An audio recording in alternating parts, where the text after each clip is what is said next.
Hello everyone, hello, welcome to Advait show. आज हम लोग जीओसी में जो हम लोग पढ़ रहे थे रिएक्शन इंटरमीडिएट, उसके बारे में आगे आज हम लोगों को पढ़ना है। रिएक्शन इंटरमीडिएट में आप लोग देखें, हम लोगों ने पढ़ा था रिएक्शन इंटरमीडिएट में एक हम लोगों ने पढ़ा था कार्बो, किसके बारे में पढ़ा था? कार्बोकेटाइन के बारे में। और सेकेंड वन इज हम लोगों ने पढ़ा था कार्बोनाइन के बारे में, कार्बोकेटाइन एंड कार्बोनाइन। नेक्स्ट हमारा जो टॉपिक है वो है हमारा कार्बन फ्री रेडिकल। तो चलिए थर्ड पॉइंट हम लोग आज रिएक्शन इंटरमीडिएट का तीसरा पॉइंट हम लोग पढ़ रहे हैं, carbon free radical. Carbon free radical देखिए, पिछले क्लासेस में हम लोगों ने पढ़ा था कार्बन कैटायन और कार्बोनाइन। देखो कार्बोकेटायन वैसे बनता कैसे, लेट अस सपोज दैट उसको भी हम एक मिनट के लिए देख लेंगे। देखिए ये आपका कार्बन है, X के साथ जुड़ा हुआ है। X अगर मोर इलेक्ट्रोनेगेटिव एटम, X जो है, X अगर ज्यादा इलेक्ट्रोनेगेटिव होगा किससे? कार्बन से, कार्बन के इलेक्ट्रोनेगेटिविटी से, कार्बन से ज्यादा होगा इलेक्ट्रोनेगेटिविटी से, तो ये क्या करेगा? दोनों का दोनों इलेक्ट्रॉन ले लेगा और दोनों का दोनों इलेक्ट्रॉन लेके वो बाहर हो जाएगा। तो जब दोनों का दोनों इलेक्ट्रॉन लेके बाहर हो जाएगा तो कार्बन पे क्या आ जाएगा? आप ही बता सकते हो। एक्स पे आ जाएगा नेगेटिव चार्ज और कार्बन पे आ जाएगा पॉजिटिव चार्ज, और इसी कारण से हम इसको बोल देते हैं कार्बोकेटाइन। ठीक, अगर मैं बताऊं, पिछले क्लास की चीज बात करूं, अगर ये जो एक्स है, एक्स की इलेक्ट्रोनेगेटिविटी, एक्स की इलेक्ट्रोनेगेटिविटी किससे कम हो? कार्बन के इलेक्ट्रोनेगेटिविटी से कम हो, यानी कार्बन का इलेक्ट्रोनेगेटिविटी ज्यादा है तो दोनों का दोनों इलेक्ट्रॉन इस पे आ गया और एक्स पे आ जाएगा पॉजिटिव, यानी इस पे क्या आ जाएगा? कार्बन पे दोनों नेगेटिव आ गया, यानी ये क्या बन गया? कार्बोनाइन। यही हम लोगों ने पिछले क्लास में पढ़ा। ठीक, तो ये चीजें हम लोगों ने देख लिया था। आज हम लोगों को पढ़ना है कार्बन फ्री रेडिकल के बारे में। तो ये भी देख लेते हैं कैसे फॉर्मेशन होगा।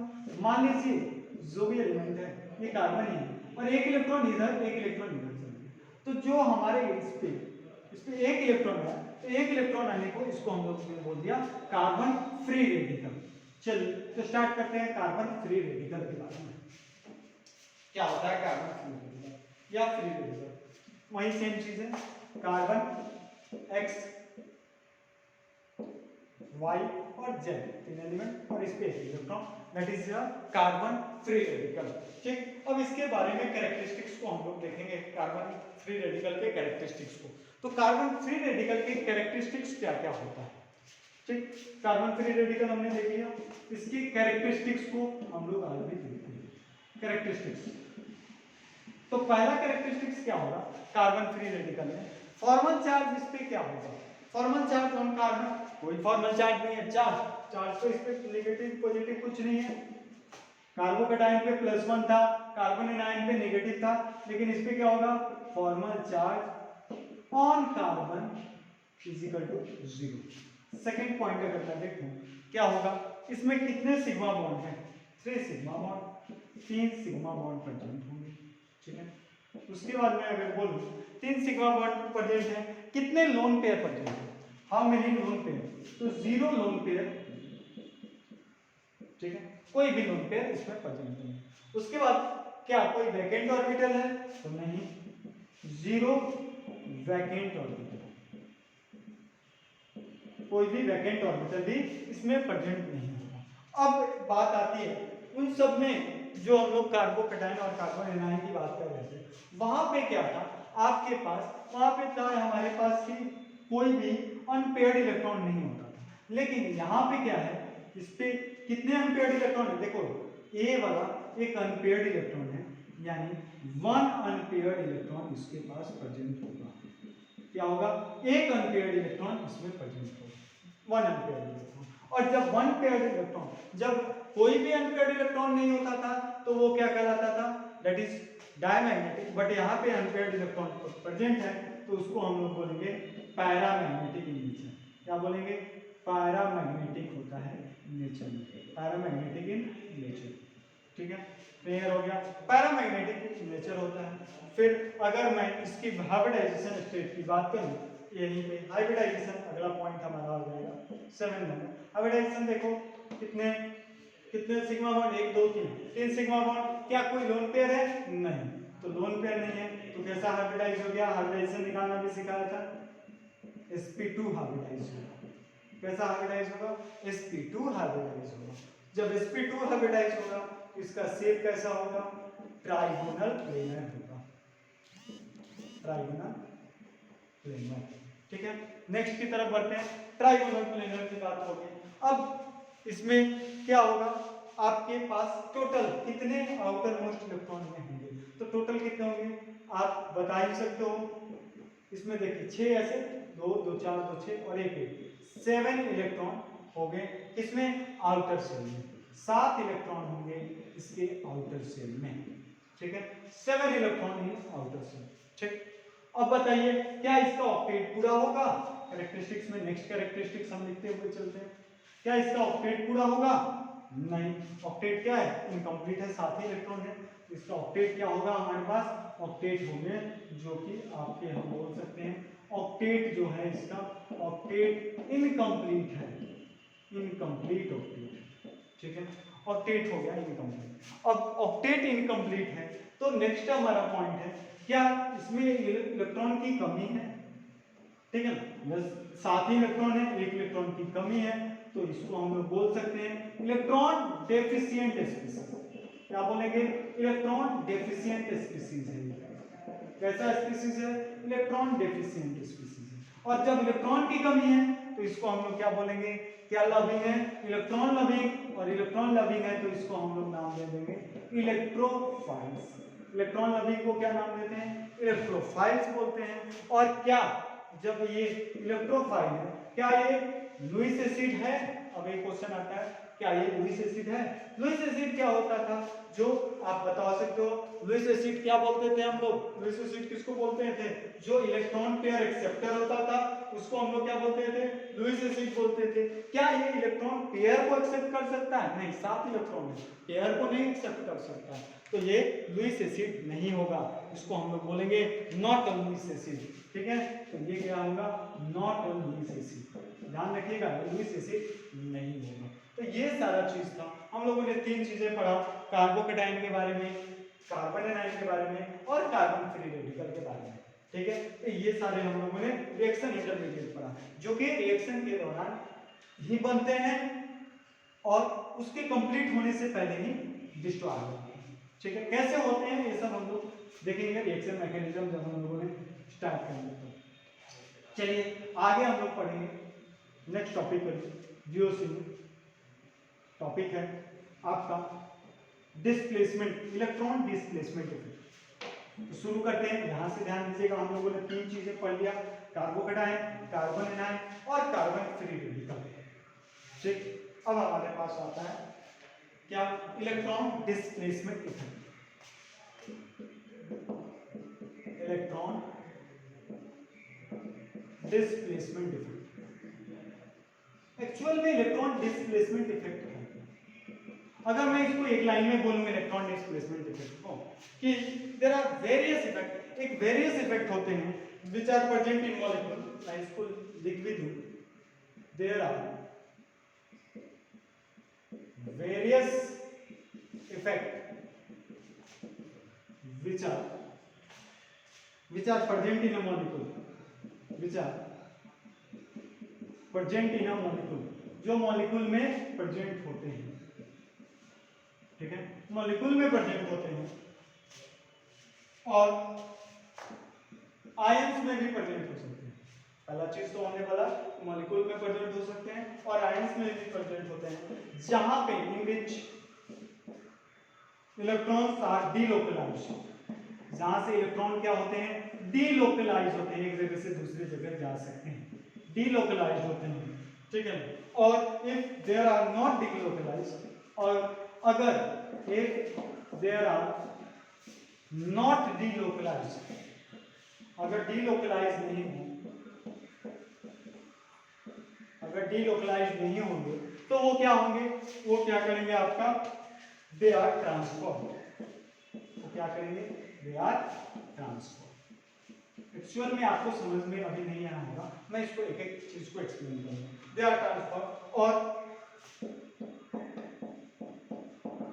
partially migrated to the other atom, partially migrated to the other atom। ध्यान से समझते हैं, नाम से पता चल रहा है इलेक्ट्रॉन का डिस्प्लेसमेंट होता है, इलेक्ट्रॉन एक जगह से दूसरे जगह पे डिस्प्लेस होता है। ये देखो एक बहुत सारे इफेक्ट हैं, there are various effect which are present in a molecule, molecule में या आयन में होता है, जहां पे इलेक्ट्रॉन एक जगह से दूसरी जगह पे डीलोकलाइज होता है। अगर जहां पे डीलोकलाइज नहीं होगा तो वहां पे ट्रांसफर होगा या पार्शियली माइग्रेट होगा। उस तरह के इफेक्ट को हम लोग इलेक्ट्रॉन डिस्प्लेसमेंट इफेक्ट कहते हैं।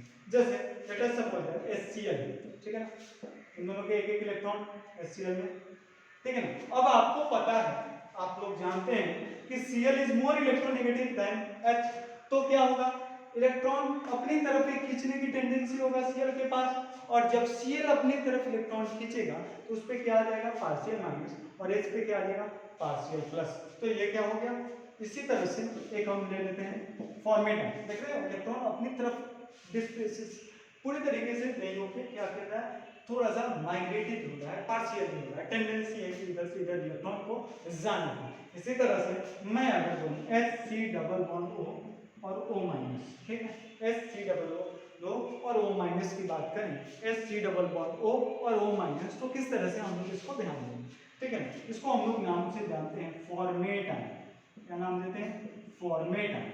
अब इस चीज में हम लोग देखते हैं फॉर्मेट आयन में क्या कहानी है। फॉर्मेट आयन कभी कभी आप इसको ऐसे भी लिख सकते हो, अब ये कैसे लिखा जाता है वो मैं आपको डेफिनेटली बताऊंगा। तो देखो बाबू, यहाँ पे डबल बॉन्ड है, इस केस में यहाँ पे डबल बॉन्ड है, यानी इलेक्ट्रॉन इस केस में यहाँ से यहाँ डबल बॉन्ड लिया और ये डबल बॉन्ड इधर से इधर हो गया, यानी डीलोकलाइज हो गया। तो ये भी क्या है, एक तरह का इलेक्ट्रॉन डिस्प्लेसमेंट इफेक्ट है, ठीक है ना। या आपने देखा होगा बेंजीन, जिन लोगों ने देखा हो, नहीं देखे सब हम लोग देखेंगे भी इसमें, कभी बेंजीन इस तरह से होता है या आपको इस तरह से देखा जाएगा, देख रहे हो, यहाँ डबल बॉन्ड था, इस केस में कहा यहाँ डबल बॉन्ड, यहाँ डबल था, यहाँ इस केस में यहाँ डबल, यहाँ डबल था, यहाँ पे डबल, यानी क्या हो रहा है, यहाँ पे डीलोकलाइज हो रहा है, ठीक है ना। तो इस सब चीजों को हम लोग बोल सकते हैं इलेक्ट्रॉन डिस्प्लेसमेंट। तो एक्चुअल मायने में इलेक्ट्रॉन डिस्प्लेसमेंट क्या है, इलेक्ट्रॉन डिस्प्लेसमेंट को अगर मैं बोलूं तो इसको मैं लिख देता हूं,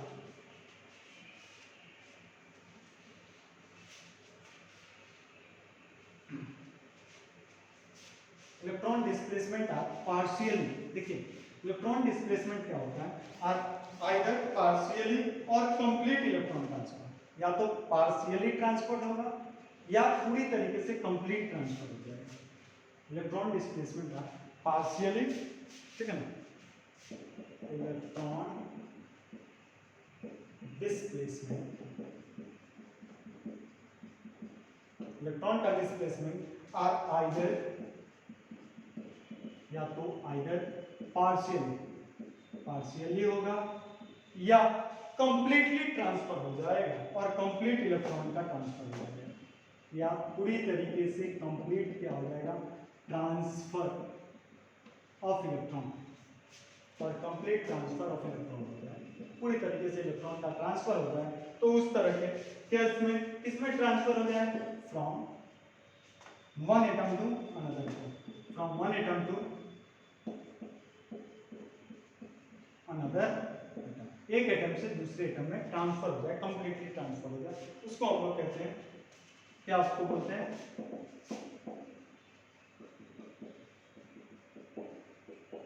इलेक्ट्रॉन डिस्प्लेसमेंट इफेक्ट कहते हैं। इसको सिंपल मायने में मैंने बोला, electron displacement either partially or complete transfer of electron from one atom to another atom in a molecule or ions is known as electron displacement effect। अब देखिए इसमें हम लोगों को दो तरह से चीजों को इलेक्ट्रॉन डिस्प्लेसमेंट इफेक्ट में हम लोगों को पढ़ना है। इलेक्ट्रॉन डिस्प्लेसमेंट इफेक्ट में दो तरह से चीजों को पढ़ना है, एक होता है परमानेंट इफेक्ट, परमानेंट इफेक्ट, और परमानेंट इफेक्ट में होते हैं तीन, एक होता है आपका इंडक्टिव इफेक्ट,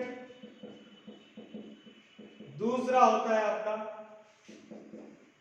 रेजोनेंस, और इसको हाइपर कंजुगेशन भी कहते हैं, सब देखेंगे रेजोनेंस, और तीसरा होता है इसको रेजोनेंस को मेसोमेरिक बोलते हैं, और तीसरा होता है हाइपर कंजुगेशन। फिर से मैं बोलता हूँ एक बार और आपको, पहला है इंडक्टिव इफेक्ट, दूसरा है रेजोनेंस और तीसरा है हाइपर कंजुगेशन। ये सारे आपके क्या है, परमानेंट इफेक्ट। इसी तरह से टेम्पररी इफेक्ट भी होता है। ये टेम्पररी इफेक्ट कौन सा होता है, जो एक हमारा है टेम्पररी इफेक्ट में इलेक्ट्रोमैग्नेटिक इफेक्ट। टेम्पररी इफेक्ट में आपका है इलेक्ट्रोमैग्नेटिक इफेक्ट, और दूसरा है आपका एक और भी होता है जो इतना इंपॉर्टेंट नहीं है, इंडक्टोमैग्नेटिक इफेक्ट, INDECTO, इंडक्टोमैग्नेटिक इफेक्ट। देखिए मेनली हम लोगों को परमानेंट इफेक्ट के बारे में डील करना है, इंडक्टिव, रेजोनेंस और हाइपर कंजुगेशन। टेम्पररी में इलेक्ट्रोमैग्नेटिक इफेक्ट बीच बीच में आपको दिख जाएगा थोड़ा बहुत, बट मेनली आपको इन तीनों के बारे में डील करना है हमको। तो किस तरह से हम लोग डील करेंगे, तो देखो अगर मैं बोलूं टेम्पररी इफेक्ट, इंडक्टिव और रेजोनेंस और हाइपर कंजुगेशन की बातें तो हम लोग डिटेल में करेंगे। जैसे लेट अस सपोज दैट एक मान लो Br है और एक Br है, दोनों सेम इलेक्ट्रॉन है, दोनों सेम एटम है, दोनों के बीच में इलेक्ट्रॉन ऐसा है। अब मैं क्या करता हूँ, यहाँ पे एक नेगेटिव चार्ज लेके आता हूँ, नजदीक लेके जाता हूँ।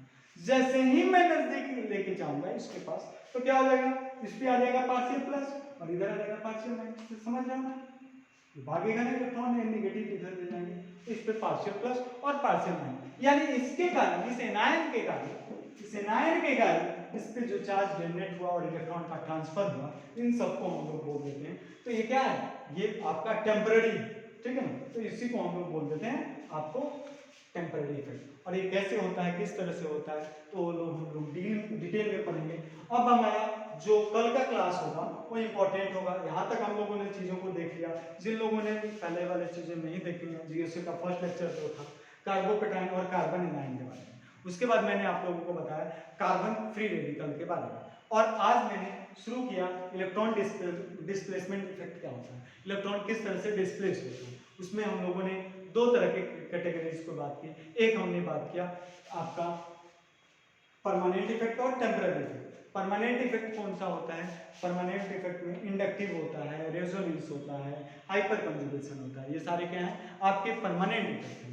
और टेम्पररी इफेक्ट में दो होते हैं, एक आपका इलेक्ट्रोमैग्नेटिक इफेक्ट और इंडक्टोमैग्नेटिक इफेक्ट। तो हम इस सबको एक एक करके देखेंगे। कल हम लोग स्टार्ट कर रहे हैं इंडक्टिव इफेक्ट को, फिर उसके बाद हम लोग आगे रेजोनेंस की बात करेंगे, ठीक है। तब तक के लिए थैंक यू वेरी मच।